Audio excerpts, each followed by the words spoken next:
The funny thing about Naruto is that I feel like almost every character in the series has incredibly mixed opinions on them among the fanbase.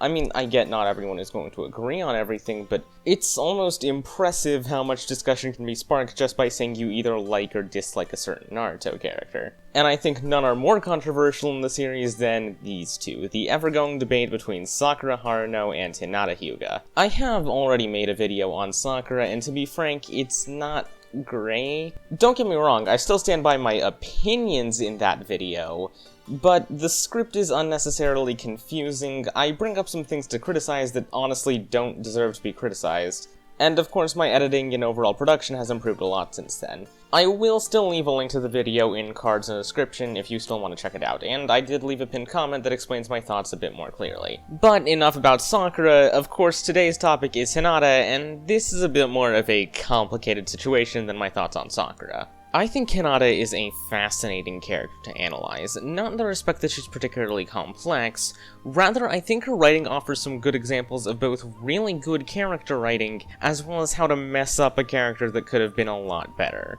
So today, let's take a moment to look at the complicated character writing case of Hinata Hyuga. So before I talk about Hinata in context, I want to take a bit to talk about her on paper. I think it's important that before we start talking about the good and bad of how she's handled, we first look into what the core themes and ideas behind her and her arc were meant to be. So the first thing that I think a lot of people think of when they think Hinata is Naruto, and that's not really a good look. Admittedly, it really isn't great for Hinata if her most defining trait to a lot of people is her crush on the main character. I'll get into why I think this is later, but personally, I actually think of something different as Hinata's main trait. When I think of Hinata, the first thing that comes to my mind is her self-confidence, or lack thereof. Now, I have a pretty complicated relationship with characters who have a lack of self-confidence as the main thing that they have to overcome. I don't like Koichi, I don't like Deku, and I don't like pre-character development Simone. On the flip side, I really like Maki's mistress, and as I mentioned earlier, I also like Hinata. I think there's a big reason that Hinata works for me as opposed to other self-conscious characters. One is that her actual source of lack of self-confidence makes a lot more sense to me. As we're shown, Hinata's backstory basically boils down to her family calling her a disgrace to them for her entire life, with Neji there to grind that point in even further. Granted, I know it's far from the most complex story, but I feel like it goes a long way to actually empathize the audience to Hinata. One of my biggest problems with, say, Koichi or Simone is that I don't really see where they're coming from with their lack of self-confidence. Because I don't understand why they feel the way they do about themselves, I don't feel any desire to see them overcome their issues. I just get slightly annoyed by them. In my eyes, Hinata doesn't have this problem because her source of turmoil is made very clear to the audience. Not to mention her fight with Neji, in which case that turmoil is hammered in to an extent that's almost painful to watch. Speaking of that fight, while it's going on, Kurenai mentioned something very important to Hinata's character that a lot of people don't talk about. That being, that Hinata has her own desire to improve. Kurenai mentions that she spends a lot of time training, but in actual combat she just freezes up. For me at least, this makes Hinata a lot easier to root for than other characters who have a similar arc as her. Compare it to, say, Simone, who's basically dragged into the plot and forced to improve as a person by Kamina. I think it's a lot easier to root for someone who knows they're weak but wants to improve, as opposed to someone who just whines about being weak. And with that, I think it's about time we start talking about the role Naruto plays in Hinata's arc, and I kind of love it, actually. Naruto is basically Hinata's Kamina, or All Might, the difference being, of course, that he has his own arc to undergo as the main character. And I think that role benefits both characters a lot. While inspiring and getting through to people has always been established as one of Naruto's best traits, it's usually in the form of Talk no Jutsu, which is a mixed bag. But the important thing about the way that he inspires Hinata is it lends a lot more credibility to him. Naruto is a complete idiot at the beginning of the series, and he has a long way to go. But having Hinata as a character that can be used to show his ability to inspire people in a way that isn't directly reforming them hints at the leadership qualities he'll gain throughout the series, and again gives him a bit more credibility at the start of it. For Hinata herself, meanwhile, Naruto's presence in her arc means something very different. And yes, this is the point where I talk about the crush, and to be honest, I don't mind it. It at the very least makes more sense than Sakura's crush on Sasuke, but moreover than that, it in general makes sense, at least to me. Naruto is Hinata's biggest source of inspiration, and given some extra backstory in Shippuden, he's also stood up for her when they were kids. Yeah, again, it's not the most interesting or complex source of romantic feelings, but for an initially one-sided crush, it makes sense. I never questioned it.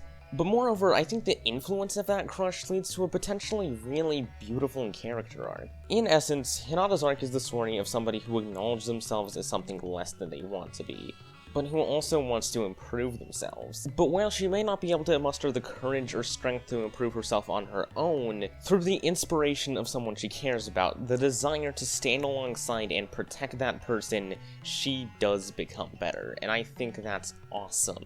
Especially considering the actually on paper well-done romance element, which I always want to see more of in shonen. So in concept, I would describe Hinata's character as relatively generic ideas with slight alterations that make them really interesting to me. But now it's time for the important part. How are those ideas executed?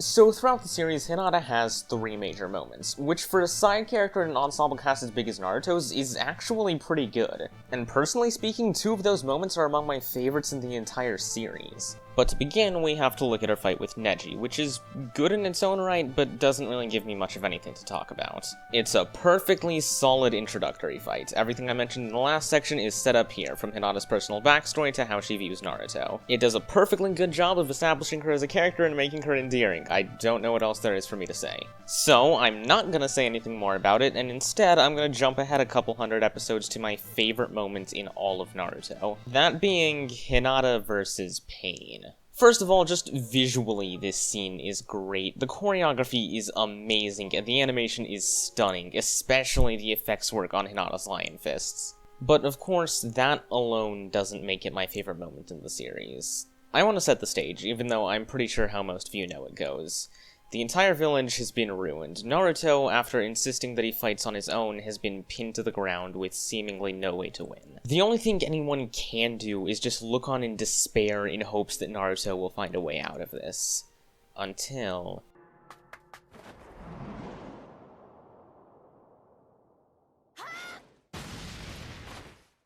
in an instant, standing between Naruto and Pain is Hinata. Knowing she has no chance of winning, fighting simply because she can't bear to see Naruto just die without at least trying to do something about it. And so, she fights. Despite barely any of her attacks even managing to land, despite being thrown around like a rag doll, fueled by pure love and determination, she fights a man far stronger than her until the very end. And I'm just gonna say it, in my eyes this is peak shonen. Not necessarily that this specific scene is the greatest in all shonen, but it includes everything that makes me love the genre. The force of will, the human spirit on display that makes these series able to captivate and inspire anyone. I doubt that Hinata vs. Pain is most people's first thought when they think of shonen, but it is mine. And honestly, I think it was worth making this video just to talk about it. But there is one last Hinata moment I want to comment on before moving on to the less favorable aspects of her writing. That being her speech in the war arc to Naruto after Neji dies, and this one is a bit more divisive. Let me just get this out of the way now. Yes, Neji's death is very poorly handled. No build-up, barely any mention of it after it happens, little to no thematic relevance to the character or the series. Yeah, this is a textbook example of how not to kill a character. But what follows it is actually pretty great in my eyes. Obito takes Naruto's failure to protect his comrades as an opportunity to torment him, breaking down any hope Naruto had left in him, and for a moment, it seems like our optimistic protagonist is actually wavering. For a mere moment, it seems like Naruto's actually giving in. For just a second... Yes, I also love this scene. This moment is the perfect capper to Hinata's character arc. This one scene takes the shy girl who initially could only look up to Naruto, who could only bring herself to fight when given his words of encouragement, and makes her the one to inspire him. This time, she needs to be the one to snap him out of his moment of hopelessness and self-deprecation. Essentially, it's a parallel to the speech Naruto gave her during her fight with Neji. Not necessarily in the speech's content, but in its context. Just, yes, this is how you round out a character arc. It's nothing groundbreaking, it's nothing revolutionary, it's just good shonen storytelling, and I love it. But this video is about the good and the bad of Hinata's writing, so now we gotta jump into... You know what the sad thing is about Hinata's writing, in my opinion? There's only really one big problem with how she's written. The issue is that one problem permeates throughout her entire stay as a character, and drags down even her best moments. And that one simple problem is a lack of downtime with the character. In the last section, I mentioned how Hinata has 3 major moments throughout the story. The problem is that she only has those 3 moments. We almost never get to see what Hinata's like casually, and even when we do, it's usually just a gag about her being shy around Naruto. I think this is majorly detrimental to her character for a couple reasons, but first and foremost, look at this. Her 3 major moments are defined by how she views Naruto, and to be fair, I think they should be. But when her side moments are also defined by Naruto, it means that we never get a chance to really see who Hinata is on her own. It makes it seem like her entire existence is nothing more than a shy girl who likes Naruto, and to a lot of people, that's annoying and unnecessary. The amazing, empowering moments that she has at her best that stick out first and foremost in my, and I hope at least some other people's minds, end up losing their impact for a lot of people, because at the end of the day, they're still about her and Naruto. And I really can't blame those people for thinking that way about Hinata. But believe it or not, I personally believe that there's an even bigger problem that comes with not giving Hinata enough downtime. And the best way I can describe that issue is not giving a clear enough idea of her development. The clear central focus of Hinata's arc is her growth from shy, meek, and lacking self-confidence to somebody who can actually stand up for themselves. And if you look at her in her final major moment, even just compared to her first major moment, that stands true. And on paper, that arc works fine. In fact, throughout this very video, I've said that I like a lot about it. Here's the thing. Compare any 2 points in Hinata's arc that aren't directly beginning and end. Here's the thing about what I just asked you to do. You can't do it. And that's because we don't get a chance to see how these major moments of Hinata's growth actually affect how she acts. Sure, her moment against Pain shows that she's grown a lot since the shy girl we saw at the beginning of the series. But does that gain self-confidence actually contribute to anything outside of these life and death moments? Who knows, because we never get to see it. Sure, the point of her arc is that she's actually growing, but the audience is never shown that. You could even have an interpretation that she has a Sogeking-esque side that comes out when she sees Naruto in trouble that suddenly gives her a confidence boost. Now, obviously that's an exaggeration, but I think you guys should understand what I'm talking about.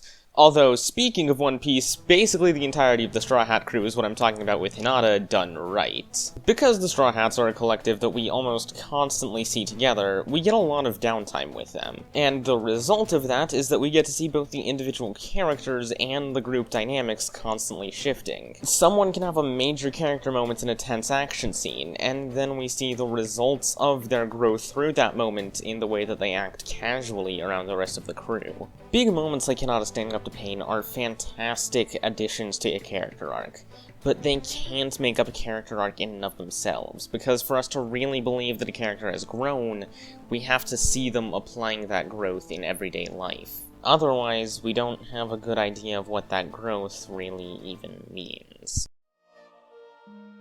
So what's the final verdict? Is Hinata an amazing character who just has a few hiccups in her writing?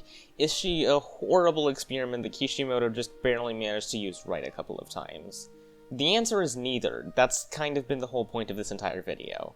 I think if there's anything that I want you to take away from this video, it's that when it comes to writing, personal enjoyment and quality is not black and white. The same character that delivers some of my absolute favorite moments in all of shonen happens to also be grossly underdeveloped, but at the end of the day, I'd still say that I like Hinata, and that's fine. While I wish she were better written, if nothing else, the dichotomy in her quality of writing fascinates me and encouraged me to make this video. If there's one thing I want to encourage people to do, it's to think more critically about writing. And that means criticizing the stories you love, and maybe trying to find the good in the stories you don't love as much. And in a weird, more character-oriented way, I figured Hinata was kind of a microcosm of that. If you've been here for long enough, you probably realize that I am pretty bad at outros, so I'm just gonna leave it there and now go on the standard YouTuber spiel. So, thanks for making it all the way to the end of the video. If you enjoyed it, I'd really appreciate a like and subscribe. I cover anime, mostly shonen, and do anything from character analysis like this one to fight scene analysis and whatever else I feel like talking about, so if any of that sounds interesting to you, maybe stick around.